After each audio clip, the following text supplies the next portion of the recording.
بہت جلد وہاں پہنچتے ہی تمہیں آزادی کا پروانہ روانہ کر دوں گا۔ تمہاری کسی ہمدردی کی، تعاون کی مجھے قطعی ضرورت نہیں ہے۔ جاؤ، نکلو میرے کمرے سے اور آئندہ کبھی ادھر کا رخ نہ کرنا۔ خفت سے زرتاج کا چہرہ پھیکا پڑ گیا۔ ضبط کرتے کرتے اس نے اپنے ہونٹ دانتوں تلے کچل ڈالے اور اماں کے سامنے آ کر پھوٹ پھوٹ کر رو پڑی۔ اماں، آپ نے میرے ساتھ یہ ظلم کیوں کیا؟ جب میں ان کے قابل نہیں تھی تو کیوں باندھا آپ نے یہ بندھن، اور مجھے بار بار ان کے پاس ذلیل کروانے کے لیے کیوں بھیجتی ہیں؟ میں مر جاؤں گی مگر اب ان کے سامنے نہیں جاؤں گی۔ ان کے سینے میں دل نہیں پتھر ہے، اور پتھر سے سر ٹکرانے کا کیا فائدہ؟ اپنی ذات کے علاوہ کچھ سجائی نہیں دیتا۔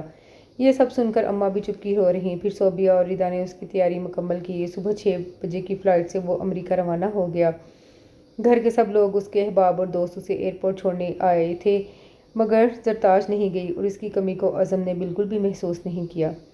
4-5 مہینے تک اسے وہاں ایڈجسٹ ہونے میں پریشانی ہوئی۔ رہائش کا مسئلہ تو یوں بھی نہیں تھا کہ اس کے دوست کا بھائی ڈاکٹر فہد 1 سال پیشتر امریکہ آیا تھا۔ عزم اس کے اپارٹمنٹ میں رہائش پذیر تھا۔ ڈاکٹر فہد خاصا زندہ دل اور جولی انسان تھا۔ عزم جیسے خشک بندے کی خشکی بھی اس نے بہت تھوڑے عرصے میں جھاڑ دی تھی۔ عزم نے تعلیم حاصل کرنے کے ساتھ ساتھ چھوٹی موٹی جاب بھی حاصل کر لی۔ شروع میں اسے ٹیکسی بھی چلانا پڑی، پیٹرول پمپ پر بھی ملازم ہوا، اخبار تقسیم کیے۔ وہ صرف 4 گھنٹے جاب کرتا تھا، باقی اس کے پاس صرف پڑھائی کے لیے وقت تھا۔ 5ویں مہینے میں اسے ایک اسٹور میں ملازمت مل گئی۔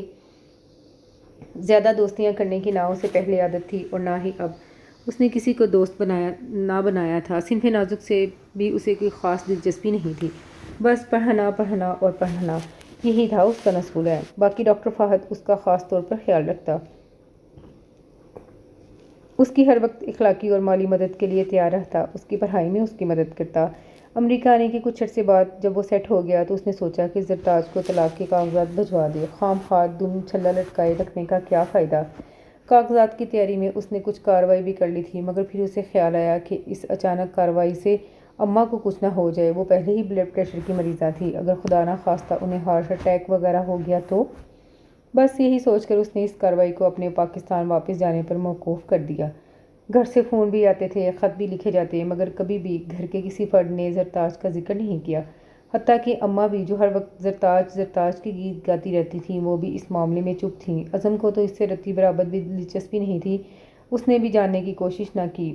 ہاں، باقی گھر کے ہر فرد کی خیریت معلوم کرتا، ردا، صوبیہ، حارث، فرحان، اماں ابا، سب سے فرداً فرداً گفتگو کرتا، ان کے معمولات پوچھتا، انہیں مزید آگے بڑھنے کی نصیحتیں کرتا۔ اسے امریکہ آئے ہوئے دوسرا سال تھا۔ اس عرصے میں حارث BSc کر چکا تھا، ردا اور صوبیہ انٹر میں تھی، اور فرحان میٹرک کا اسٹوڈنٹ تھا۔ ابا بیمار ہو گئے تھے، دکان پر زیادہ دیر بیٹھ نہیں سکتے تھے، اس لیے حارث کو مجبور کرتے تھے کہ وہ دکان پر بیٹھے، جبکہ حارث ملازمت کرنا چاہتا تھا جو اس سے مل کر نہیں دے رہی تھی۔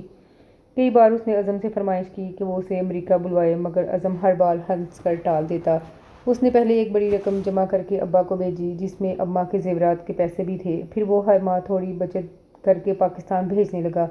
یوں راوی چین ہی چین لکھتا گیا۔ چوتھے سال اسے ایک بڑے ہسپتال میں جاب بھی مل گئی۔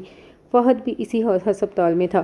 اچھی انکم ہونے لگی تو اس نے ماں باپ اور بہن بھائیوں کا حق سمجھتے ہوئے انہیں اچھے خاصے پیسے بھیجنا شروع کر دیے، اور 2 سال کے عرصے میں اس نے اتنا کچھ بھیج دیا تھا کہ ابا نے گھر کو نئے سرے سے تعمیر کر کے 3 منزلہ بنا لیا۔ حارث ایک پرائیویٹ کمپنی میں جاب کرنے لگا، اور صوبیہ اور ردا کے رشتے طے ہو گئے تھے۔ اس کے پاکستان آنے پر شادی ہونا تھی، مگر فی الحال اس کا پاکستان جانے کا کوئی ارادہ نہیں تھا۔ اماں ہمیشہ اسے واپس آنے کا کہتی اور وہ صرف ہوں ہاں کر کے رہ جاتا۔ اماں دکھی ہو جاتی، پتہ نہیں تیرے ماں باپ کب تک زندہ رہیں، کیا تو انہیں اپنی شکل بھی نہیں دکھائے گا؟ آؤں گا اماں، جلد آؤں گا۔ اس طویل عرصے میں ڈاکٹر فہد سے اس کی اچھی خاصی انڈرسٹینڈنگ ہو گئی تھی۔